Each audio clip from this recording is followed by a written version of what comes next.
Captain सुरू. साहेब, TCS प्रकरणामध्ये निदा खान ही एक आरोपी होती, तिला अटक करण्यात आली. परंतु तिला MIMच्या नगरसेवकाने आश्रय दिलेला होता असं तपासामध्ये समोर आलं. खरं म्हणजे कायद्यामध्ये जसं आहे की ज्याच्यावर काही आरोप आहेत अशा आरोपीला लपवून ठेवणं, सहकार्य करणं, मदत करणं हा गुन्हा आहे, हे कायदा म्हणतो आहे. आणि असं काही असेल तर पोलीस त्याचा कॉग्निझन्स घेतील, घ्यायला हवा. हे प्रकरण आता धर्मांतरावरनं राजकारणाच्या दिशेने जात आहे. का मला नाही वाटत काय राजकारण होतं त्याच्यामध्ये. राजकारण काय आहे? असं आहे की कुठल्याही पक्षाचा एखादा कार्यकर्ता, नगरसेवक अशा प्रकारची कुणालाही काहीतरी मदत करतो आणि गोत्यामध्ये येतो, तेवढंच. त्याच्यामुळे तो सगळा पक्ष आला गोत्यात असं मला वाटत नाही. त्या पक्षातर्फे काही स्टेटमेंट आहे का? पक्षाच्या आता प्रमुखांबरोबर काही स्टेटमेंट आहे का या संपूर्ण प्रकरणात? तर नाही. तो व्यक्तिगत प्रश्न आहे त्याचा, आणि पोलीस त्याबद्दल निश्चितपणे त्याच्यावर कारवाई करतील. आयुष्यमान प्लान नाही, आम्ही सगळ्यांना सांगितलं जिथे जिथे PNGची पाईपलाईन गेलेली आहे त्या ठिकाणी तिथल्या लोकांनी ताबडतोब मागणी केली पाहिजे की आम्हाला PNG गॅस द्या. जूनपर्यंत त्यांनी ते अर्ज केलेच पाहिजे. त्यांनी जर अर्ज केले नाहीत तर त्यांचा LPG बंद होईल. पण जूनपर्यंत कदाचित काम पूर्ण होणार नाही, पण तुमचं पत्र आहे त्याच्यामुळे LPG सुरू राहील.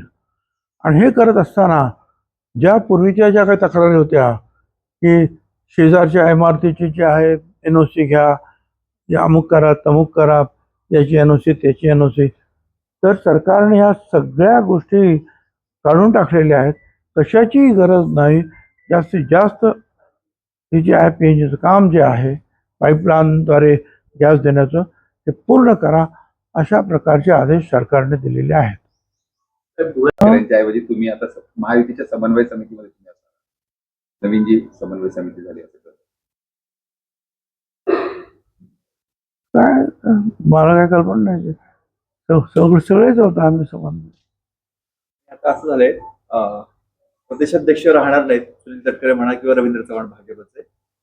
फक्त आता मंत्री आणि ज्येष्ठ नेते यांचा सहभाग त्या समन्वय समितीमध्ये. असं मी सुद्धा ऐकलंय की बा ही मंत्र्यांची कमिटी आहे, त्यामुळे किंवा मंत्र्यांनी त्याच्यामध्ये जे आहे त्या कमिटीत भाग घ्यावा. परंतु शेवटी या सगळ्या मंत्र्यांनी जे आहे आपले जे पक्षप्रमुख आहेत त्यांच्याशी चर्चा करणं किंवा पक्षाचे जे प्रमुख असतील इतर त्यांच्याशी चर्चा करणं हे आवश्यक आहे, आणि ते सुद्धा ठरलेलं आहे. तसं राजीनामा दिल्यानंतर आपल्या नावाची चर्चा तुम्ही करता हो, आम्ही करत नाही. आणि आम्हाला विचारलं तर आम्ही हे प्रश्न काय मीडियात चर्चा करावेत असं नाही. आम्हाला जेव्हा विचारलं जाईल एकत्र बसून सुनेत्राताई वगैरे, त्यावेळेला आम्ही चर्चा करू. मीडियामध्ये चर्चा करण्याचा हा प्रश्न नाही. पक्षपातळीवर अद्याप काही चर्चा झालीच नाही. आत्ताशी तर त्यांचा राजीनामा झालेला आहे.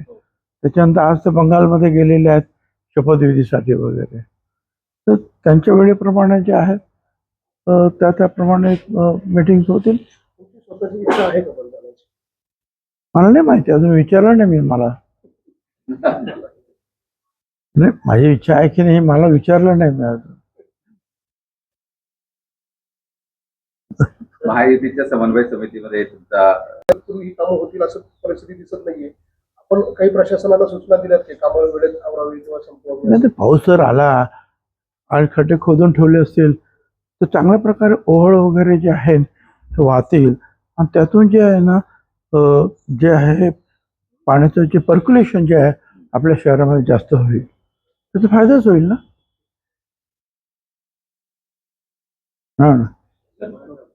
साठी आपण काही राजीनामा दिल्यानंतर आपल्या नावाची चर्चा तुम्ही करता हो, आम्ही करत नाही.